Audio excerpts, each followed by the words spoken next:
በመካከለኛው ምስራቅ ከኢራን ጋር ሊቀሰቀሱ ይችላሉ በተባለው የጦርነት ስጋት ምክንያት ከባህሬን የተፈናቀሉ ከ1300 በላይ የአሜሪካ ባህር ኃይል ቤተሰቦች ከ6 ወራት በኋላ ወደ ቀድሞ መኖሪያ ቤታቸው መመለሳቸው ሳይችሉ ቀርተዋል። ይህም ታሪክ ታይቶ የማይታወቅ የሎጂስቲክ የገንዘብና የስነ ልቦና ቀውስ ፈጥሯል። በሌላ በኩል ደግሞ ኢራን በሀገሪቱ ላይ ለሚሰነዘርባት ማንኛውም ጥቃት የማያዳግም አጸፋዊ ምላሽ እንደምትሰጥና አሜሪካ የምታካሄደውን የኢኮኖሚ ማዕቀብ የሚደግፉ ሀገራት እንደ ጠላት እንደሚቆጠር በይፋ አስታውቃለች። ይህ ቀውስ በቀጠና ያለውን ወታደራዊ ሚዛን እንዴት ሊቀይረው ይችላል? በአሜሪካና በኢራን መካከል ያለውን ፍጥጫ እየተጠናከረ በሄደው በአሁኑ ወቅት በባህሬን ይኖሩ የነበሩ የአሜሪካ ባህር ኃይል አባላት ቤተሰቦች ከባድ እንግልት እየደረሰባቸው ይገኛል። ይህ ዜና በቀጠናው ካለው ወታደራዊ እንቅስቃሴ ባለፈ የጦርነት ስጋት በቤተሰቦች ሕይወት ላይ የሚያደርሰውን ቀጥተኛ ተጽዕኖ በግልጽ ያሳያል። በተጨማሪም የኢራን መሪዎች ያወጧቸው ጠንካራ መግለጫዎችና ዓለም አቀፍ ሕግጋት መሰረት ያደረጉ ማስጠንቀቂያዎች በቀጠናው አዲስ ወታደራዊ ስምሪት እንዲፈጠር እያደረጉ ይገኛሉ። የዚህ ቀውስ መነሻ ከ6 ወራት በፊት በመካከለኛው ምስራቅ ከተከሰተው ከፍተኛ የጦርነት ስጋት ጋር የተያያዘ ነው። ባህሬን የአሜሪካ ባህር ኃይል 5ኛ እዝ ወይም ናቪዜት ዋና መስሪያ ቤት የምትገኝባት ሀገር በመሆኗ ለአሜሪካ ወታደራዊ ስትራቴጂ እጅግ ወሳኝ ስፍራ ናት። ይሁን እንጂ የኢራን ሚሳኤልና የድሮን ጥቃቶች በባህሬን በሚገኙ የአሜሪካ ጦር ሰፈሮች ላይ በተደጋጋሚ ስጋት መፍጠራቸውን ተከትሎ የአሜሪካ መከላከያ ሚኒስቴር ከ1300 በላይ የባህር ኃይል አባላትን ቤተሰቦች በአስቸኳይ ለማስወጣት ወስኖ ነበር። ይህም ጊዜ የተባለ የመልቀቅ እርምጃ አሁን ላይ ግማሽ ዓመት ተፈናቃዮች ወደ ቀድሞ መኖሪያቸው የሚመለሱበት ምንም አይነት ቅርብ ጊዜ ተስፋ ለመኖሩና የባህር ኃይላት ባለስልጣናት እያረጋገጡ ነው። በአሁኑ ወቅት በተፈናቀሉ የባህር ኃይሎች ቤተሰቦች ላይ እየደረሰ ያለው እንግልትና የሎጂስቲክ ውጥረት ከፍተኛ ደረጃ ላይ ደርሷል። የአሜሪካ ባህር ኃይል ቤተሰቦች ወደ ባህሬን የመመለስ ተስፋቸው እየደበዘዘ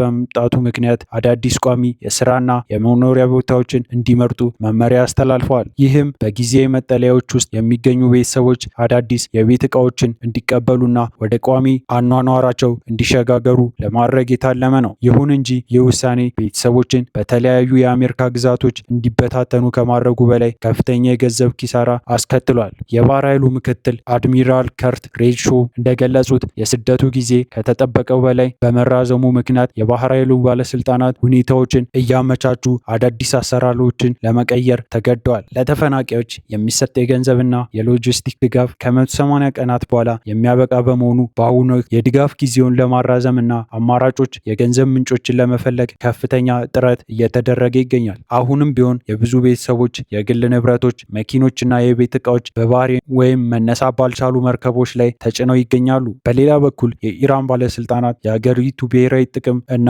ሉዓላዊነት ለማስከበር ያላቸውን ጽኑ አቋም በይፋ ገልጸዋል። የኢራን መሪዎች እንደገለጹት ሀገራቸው ጦርነቱን ያልጀመረች ቢሆንም የሀገሪቱን ግዛታዊ አንድነት ለማስጠበቅ ለማንኛውም ወራሪ አካል ርህራሄ እንደማታሳይ አስታውቃለች። የኢራን ፕሬዝዳንት እንደገለጹት ኢራን ለኃይል፣ ለጭቆና ወይም ለወራሪዎች የበላይነት ፍላጎት ምንም አይነት ሁኔታ እንደማትገዛ አስታውቀዋል። ኢራን ዓለም አቀፍ ሕግ መሰረት በማድረግ ያወጣችው ሌላ ጠንካራ መግለጫ የአጋር ሀገራትን ወታደራዊ እንቅስቃሴ የሚመለከት ነው። በተለይም የኬስ 135 ነዳጅ ጫኝ አውሮፕላኖች ከቡልጋሪያ መነሳታቸውን ኢራን ዓለም አቀፉን ሕግ የጣሰና ለአሜሪካ እንዲሁም ለጽዮናዊ አገዛዝ የሚደረገውን ወታደራዊ ድጋፍ አድርጋ ትመለከተዋለች። ኢራን በማንኛውም የተባበሩት መንግስታት ድርጅት አባላት ሀገራት ላይ ለሚሰነዘረው ጥቃት መነሻ የሆኑ ወታደራዊ ካምፖችና መሰረተ ልማቶችን የምታቀርብ ሀገር ሁሉ ተጠያቂ እንደምትሆንና በጥቃቱ እንደምትሳተፍ እንደምትቆጥር አስታውቃለች።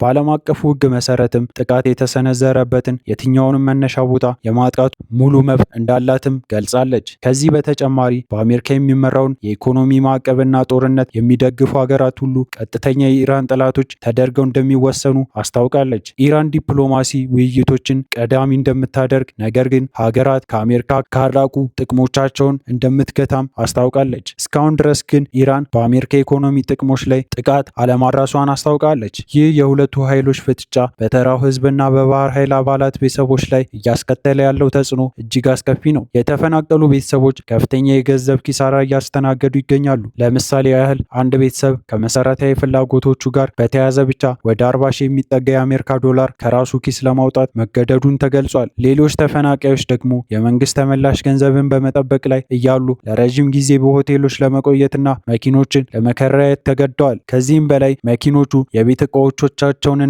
ሌሎችም የግል ንብረቶቻቸውን አሁንም በባህሬን ወይም መነሳት ባልቻሉ መርከቦች ላይ ተጭነው ይገኛሉ። ይህ ሁኔታ በቤተሰቦች ስነ ልቦና ላይ ከፍተኛ ተጽዕኖ ፈጥሯል። በተደጋጋሚ የሚደረጉ ሽግግሮች የባህሪ ለውጥና ጭንቀት እያስከተሉ መሆናቸው ተገልጿል። አንዲት ሲቪል መምህር በሰጠችው አስተያየት ከተለያዩ ተቋማት የሚሰጡ እርስ በርሳቸው የሚጋጩ መመሪያዎች ከፍተኛ ግራ መጋባትን፣ ብቸኝነትና መገለልን እንደሚፈጥሩባቸው ተናግራለች። ለወደፊቱ ምን ይጠብቃሉ? የፔንታጎን ባለስልጣናት በመካከለኛው ምስራቅ በተለይም በፋርስ ባህረ ሰላጤ ያለውን የአሜሪካ ወታደራዊ መገኘት በድጋሚ እየገመገሙ መሆኑ ተሰምቷል። ይህም ጥቃት የደረሰባቸውን ወታደራዊ ካምፖች በድጋሚ የመገንባትና የኃይል ስምሪቱን የመቀነስ እርምጃዎች ሊያካትት ይችላል። በባህሬን ያለው የጸጥታ ሁኔታ ሙሉ በሙሉ አስተማማኝ እስካልሆነ ድረስ የቤተሰቦች መመለስ የማይታሰብ መሆኑን ባለስልጣናቱ ደጋግመው እየገለጹ ነው። በሌላ በኩል የኢራን ወታደራዊ ዝግጁነትና የዲፕሎማሲ ማስጠንቀቂያዎች በቀጠናው ያለውን ስጋት በቀላሉ እንደማይረግብ ያሳያሉ። ለማጠቃለል ያህል በመካከለኛው ምስራቅ ያለው የጦርነት ስጋት ወታደራዊ ጉዳት ብቻ ሳይሆን የሺዎችን ሕይወትና ማህበራዊ መረጋጋትን ያናጋ ሰብአዊ ቀውስ እየሆነ መጥቷል። የ1300 የአሜሪካ የባህር ኃይል አባላት ቤተሰቦች ስደትና መበታተን እንዲሁም የኢራን የማያወላውል የሉዓላዊነት ጥበቃ አቋም በቀጠናው አዲስ ወታደራዊና ዲፕሎማሲ እውነታዎች መፍጠሩን ያሳያል።